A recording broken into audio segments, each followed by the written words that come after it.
আসসালামু আলাইকুম রহমতুল্লাহি বারকাতুহ। আলহামদুলিল্লাহ ওয়াহদাহ ওয়া সাল্লাল্লাহু ওয়া সাল্লামা আলা মান লা নাবিয়্যা বা'দাহ ওয়া আলা আলিহি ওয়া সাহবিহি আজমাইন।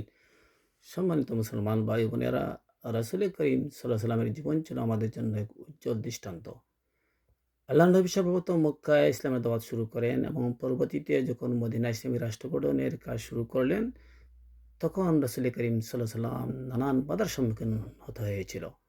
এর মধ্যে একটি বাধা ছিল জাহিলিয়াতের কুসংস্কার এবং অন্ধ অনুসরণ। আল্লাহ রাব্বুল আলামিন সূরা বাকারা ১৭০ নম্বর আয়াতে ফরমান, বিসমিল্লাহির রহমানির রহিম, وإذا قيل لهم اتبعوا ما أنزل الله قالوا بل نتبع ما ألفينا عليه آباءنا أولو كان آباؤهم لا يعقلون شيئا ولا يهتدون। যখন তাদেরকে বলা হলো আল্লাহর পক্ষ থেকে যা নাযিল করা হয়েছে তোমরা তা অনুসরণ করো, তখন তারা বলল, আমরা বাপ-দাদাদের অনুসরণ করব যারা এই পথে চলে গেছেন। আল্লাহ রাব্বুল আলামিন বলেন, তোমাদের বাপ-দাদা যদি একটি জ্ঞান বুদ্ধি খাটিয়ে কাজ না করে এবং সঠিক পথের সন্ধান না পেয়েও থাকে, তারপরেও কি তোমরা এটা অনুসরণ করবে? এটা হচ্ছে ইসলামী রাষ্ট্র গঠনের বাধার একটি কারণ।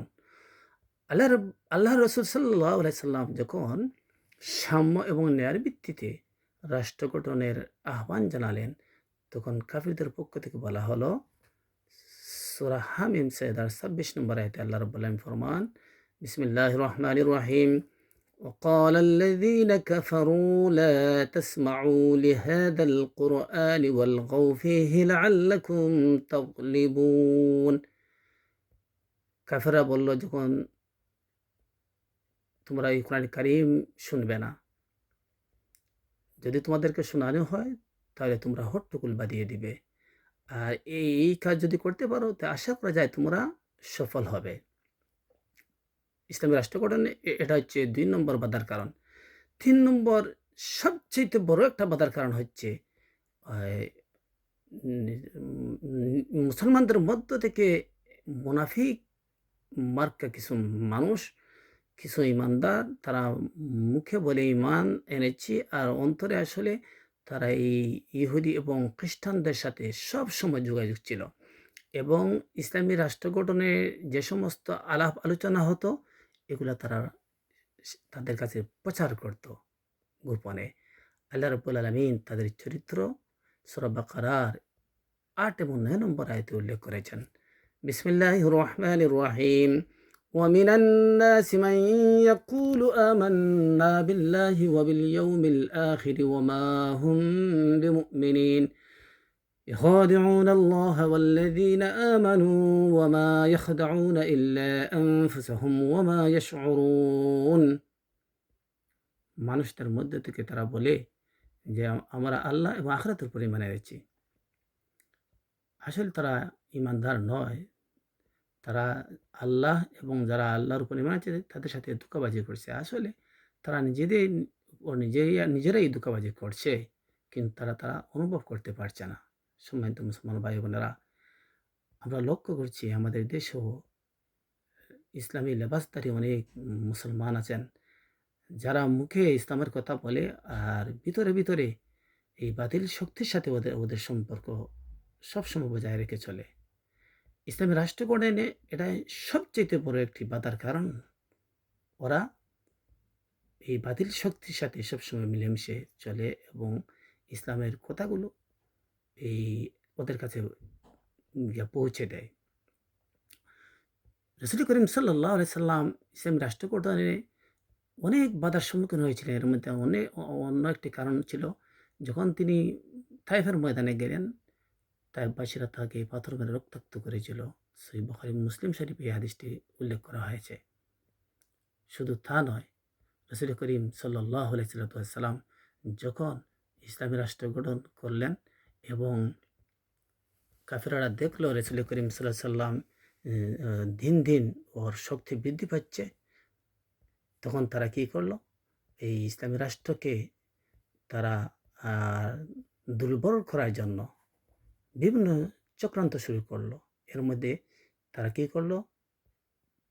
বদর, উহুদ, খন্দক একের পর এক যুদ্ধ বাজিয়ে দিল, যাতে করে ইসলামী রাষ্ট্র ব্যবস্থাকে দুর্বল করা যায়, এই চক্রান্ত শুরু করলো। সম্মানিত মুসলমান ভাই বোনেরা, ইসলামী রাষ্ট্র গঠনের লক্ষ্য হচ্ছে পরিবার, সমাজ, রাজনৈতিক, অর্থনৈতিক, শিক্ষা, বিচার ব্যবস্থা সর্বক্ষেত্রে ইসলামের মূল্যবোধ প্রতিষ্ঠা করা। এটা করতে গিয়ে দেশের ভিতরে এবং বহির্বিশ্ব থেকে বিভিন্ন চ্যালেঞ্জ আসবে। এই চ্যালেঞ্জগুলো কি? বিবদমান ক্ষমতা কেন্দ্র, কুসংস্কার, জাতীয়তাবাদ, ধর্মনিরপেক্ষতাবাদ, বুকবাদী কুসংস্কার এবং আন্তর্জাতিক সংস্থা যারা আছে, বহির্বিশ্ব যারা যে সংস্থাগুলো আছে, ওরা এই ইসলামী রাষ্ট্রকে তাদের জন্য এক হুমকি মনে করে। এই জন্য তারা কি করে? যাতে ইসলামী রাষ্ট্র সামনে আগে না পারে, তারা দেশের ভিতরে গুপ্তচর নিয়োগ করে, সামরিক হস্তক্ষেপ করে, মিডিয়ার মাধ্যমে বিভিন্ন অপপ্রচার করে, এমনকি সাধারণ মানুষকে ধরপাকড় শুরু করে। সম্মানিত মুসলমান ভাই বোনেরা, আল্লাহ রাব্বুল আলামিন এর দিনকে আল্লাহর জমিনে বিজয়ী করার জন্য আমাদেরকে মৃত্যু পর্যন্ত আমাদের চেষ্টা চালিয়ে যেতে হবে এবং সেটার উপর ইস্তেকামাত থাকতে হবে। যদি আমরা ইস্তেকামাত থাকি, আল্লাহ রাব্বুল আলামিন ফরমান, বিসমিল্লাহির রহমানির রহিম, ইন্নাল্লাযীনা ক্বালু রাব্বুনাল্লাহু সুম্মা ইসতাকামু তাতানাজ্জালু আলাইহিমুল মালাঈকাতু আল্লা তাখাফু ওয়া লা তাহজানু ওয়া আবশিরু বিল জান্নাতিল্লাতী কুনতুম তুআদুন। যদি আমরা আল্লাহকে আল্লাহ হিসাবে আমরা স্বীকার করি এবং সেটার উপর ইস্তেকামত থাকি এবং জীবনের শেষ মুহূর্ত পর্যন্ত ইসলামী আন্দোলনের কাজে আমরা নিজেদেরকে ব্যস্ত রাখতে পারি, আর যদি আমরা এটার উপর ইস্তেকামত থাকতে পারি, তাহলে কিয়ামতের দিন আল্লাহ রাব্বুল আলামিনের ওয়াদা জান্নাত আমরা ভোগ করতে পারবো ইনশাআল্লাহ। সুবহানাক আল্লাহুম্মা ওয়া বিহামদিকা আশহাদু আন লা ইলাহা ইল্লা আনতা আস্তাগফিরুকা ওয়া আতুবু ইলাইক।